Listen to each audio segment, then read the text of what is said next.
বিশ্বকাপ শুধু মাঠের খেলায় সীমাবদ্ধ নয়, নিরাপদ ও নির্বিঘ্ন আয়োজন নিশ্চিত করতে হচ্ছে আয়োজক শহরগুলোকে।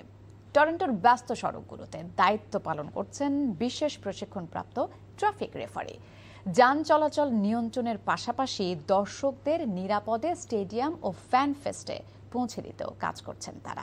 পাশাপাশি রেফারিদের আদলে গাড়িগুলোকে হলুদ ও লাল কার্ড দেখিয়ে আলোচনায় তারা। কানাডার টরন্টো থেকে আরো জানাচ্ছেন কুশল ইয়াসের।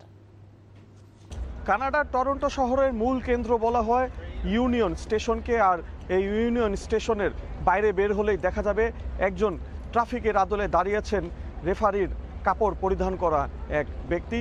তিনি কিন্তু দায়িত্ব পালন করছেন, ট্রাফিকের নিয়ন্ত্রণ করছেন, যারা পথচারী রয়েছেন তাদের সহায়তা করছেন এবং অনেককেই তিনি লাল কার্ড ও হলুদ কার্ড দেখাচ্ছেন। ম্যাচের আগে ও পরে সবচেয়ে বেশি ব্যস্ত হয়ে ওঠে স্টেডিয়াম এবং ফ্যানফেস্ট সংলগ্ন সড়কগুলো। এ সময় ট্রাফিক রেফারিরা গাড়ির গতি নিয়ন্ত্রণ, রাস্তা পারাপারে সহায়তা এবং জরুরি যানবাহনের জন্য করিডোর সচল রাখতে দায়িত্ব পালন করেন।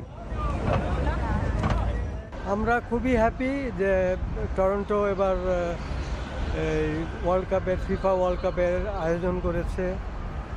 আমরা খুবই happy. All the people, traveling from all over the world to come to Canada just to experience our culture, our way of life and stuff like that.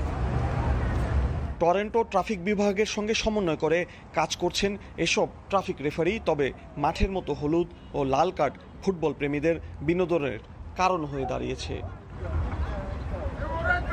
Well, it's an honor that our city is hosting the World Cup, and he's doing a great job helping the traffic for sure. I think it's beautiful. It's amazing. Cars here always breaking traffic rules. It's an entertaining way, and people are learning. বিশ্বকাপের মতো বৈশ্বিক আয়োজন সফল করতে মাঠের বাইরেও হাজারো মানুষের নিরলস পরিশ্রম থাকে।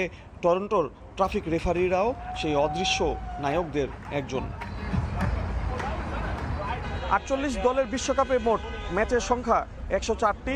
সব মিলিয়ে 13টি ম্যাচ আয়োজন করেছে কানাডা। ভ্যাঙ্কুভার ও টরন্টো দেখিয়ে দিয়েছে বিশ্বকাপের আয়োজন কিভাবে করতে হয়। Kushal Yasir, NTV news, Toronto, Canada.